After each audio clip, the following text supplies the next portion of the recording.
Hello and welcome back to Flourishing Machines Part 2. This is the screw. So the screw is one of the flourishing machines, one of the simple machines that we are going to use to turn into a conceptual flourishing machine. So the way that we're going to do that is we'll run through a quick understanding of how the screw works as a simple machine, and then we'll do the application. So the goals here are to be able to identify screws, and that is the simple machine sort of screw, identify opportunities for screws, and then to employ effective screws. Here is a general rendering of the screw, and so I guess we see that there are three important pieces to this. So maybe most important, pointing to this, the shaft. So we have a shaft, and then we have these teeth on the shaft. And although we haven't perhaps talked about the inclined plane yet, what you'll see is that a screw is basically an inclined plane wrapped around a shaft. So we have the shaft, the teeth, and then we have the head, and the head is something that allows us to apply force here, and we can apply lesser force in this way to get greater bite down here. And so I don't know, here's some sciencey stuff, right? So this is how the screw works, and depending upon how close or far away the teeth are, right? So it might be easier for you to screw in, but it's not going to hold as strongly, or it might be more difficult for you to screw in, but it's going to hold that much more powerfully. So again, this is the sciencey part of it. There's some science here, but let's talk about the application of these. So a guide to use, essentially what we are doing is we're using a lesser force in order to make something stick. So a lesser force, it's going to take more time, but it's going to make something stick. And so I will say that this is probably ideal for one-off behaviors, right? So if there's something that you really need to do, and you're not succeeding at doing it, this is the way to do it. So we'll worry about the lesser force, the intervention, the thing that you're going to do, and then the choice-worthy thing. So in this case, there's the thing that you've got to get done or that you have deemed worthy of doing, and then there is the intervention, the thing that you do in order to make it happen. So flossing your teeth, that's something that hopefully you don't just do once in a while. Hopefully you do it at least once a day. And so the idea is that you could make an implementation intention, which I'm going to talk about in the next screen. You're going to make some kind of intervention in order to increase the chances that you floss. Okay, and then breast self-exams, that's on here because that's where the data is. So the data was looking at these infrequent behaviors like a breast self-exam. Maybe it takes place once a month, once every 3 months or so. And the idea was that even when people thought it was very important to do, they weren't doing it reliably. And so in comes an intervention in the form of a screw. So let's talk through some of these ideas then. The implementation intention is a common screw, and so it's the idea behind it is that we take something that's already choice-worthy, so something that we care about, but that we're not very good at doing. And that just means we're not very good at following through on the execution of it. So notice that flossing is not especially difficult. A breast self-exam is, these are not especially difficult. So what we need is some kind of jolt to the system in order to help us remember to do it. So breast self-exams, important, that would be the choice-worthy behavior. And so we'll see down here that I have a reference to where this material comes from. It's not, drawn from nowhere. So breast self-exams, when people reported that the breast self-exams were important, the control group, they were 53% likely to do a breast self-exam. And that just means a bunch of people were brought together and they talked about breast self-exams and were told that it was important. They reported that it was important, and then they said, hey, we're going to call you back, whatever, and we're going to check to see if you've done a breast self-exam.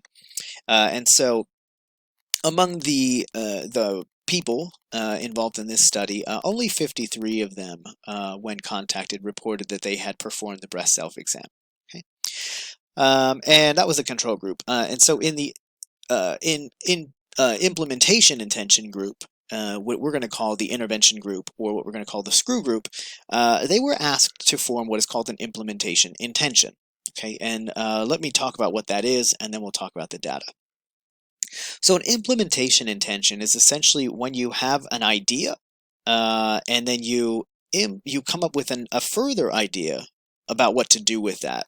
Right, so here we have the idea, and the implementation intention is an intention about how you're going to implement that idea. So, in concrete terms, if you report that a breast self-exam is important, then write down when and where you are going to do this. So maybe it's, I will do the breast self-exam on the first Monday when I get my shower, right? So first Monday of the month when I get my shower. You write that down, and in the next month, 100% of the people who were in the intention group reported completing a breast self-exam. All right, maybe they're liars, but it's not the only experiment where we see a massive increase in the intention group. So another one, there was a study that looked at doing the task here was vigorous exercise for 20 minutes during the next week. So this is just a, hey, just next week at some time, do 20 minutes of vigorous exercise. And so in the control group, only 29% completed the task in that next week.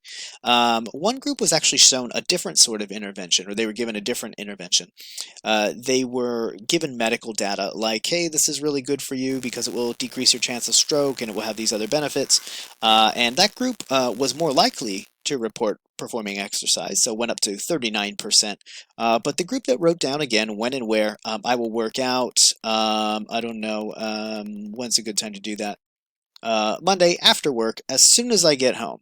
Right, so before I eat or anything like that, as soon as I get home, I will work out. Where will I do that?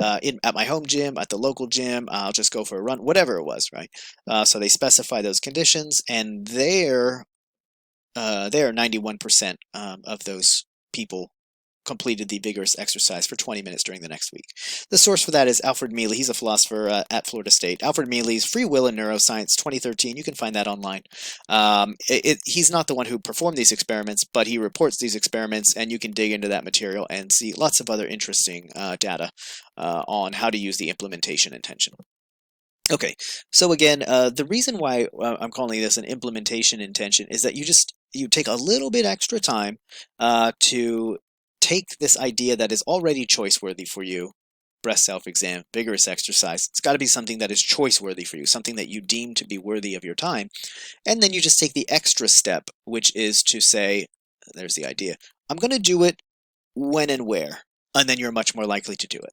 Okay, so if we go again to YouGov's data on New Year's resolutions, and we just look through the list and we see where are some of these examples that so remember, these are the most commonly reported New Year's resolutions for, I think this was for moving into 2021.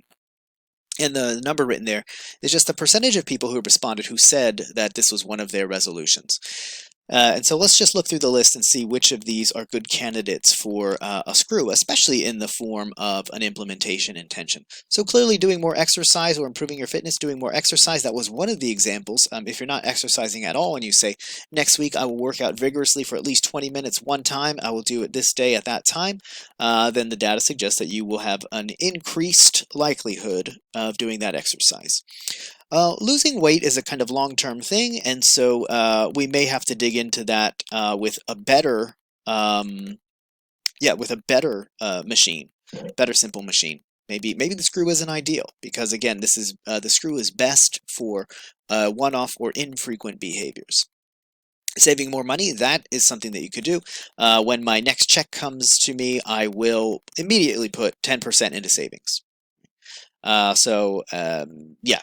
If you receive that in cash, if you get that check cashed and have that money, or you have to go to the bank to do it, your implementation intention might look a little bit different. If it's something that is doing through direct deposit, then you could just say, on Monday, first thing when I get into work, or whenever this is going to be, I'm going to set up my direct deposit to take 10% and put it into savings, something like that. Improving your diet, you could always use an implementation intention to improve your next meal or your next shopping trip. But again, it's a long-term thing, and so you may need other sorts of machine to get the best bang for your buck there. Pursuing a career ambition, again, depending what your career ambition is. If it is to write more, then it could be, I will write tomorrow morning at 9 a.m. after I have my coffee or with my coffee. spending more time with the family. This evening at 5 p.m., maybe for 1 hour after dinner, I will sit down and talk with my family, or we will play a board game, something like that. Taking up a new hobby. Friday, I will go to the local, Friday after work or Saturday morning, I will go to the local park and I will throw some discs for disc golf, something like that. Spending less time on social media. This is an interesting one because this is one of those reducing your times doing stuff. So as opposed to increasing the likelihood that you perform a behavior, I'm not so clear that the screw, especially, the implementation intention is the best method for decreasing an undesired behavior. So rather, you could replace it with something else. So next time I have the urge to get on social media, I will do such and such. But don't take my word for that. I was just talking off the cuff there. Giving up smoking, same idea. Decorating or renovating part of my home. When I get my tax return, I will do this, right? I will do my second bedroom, or I will do my office. I will renovate the kitchen, right? So the more specific it is, the better. Volunteering or doing more charity work, that's probably a good candidate. So you can use it to volunteer one time, or with a charity group one time, and if it's a one-off behavior, the screw in the form of the implementation intention suggests that you will be relatively likely to perform that task. All right, and so that is the screw, especially in the form of the implementation intention.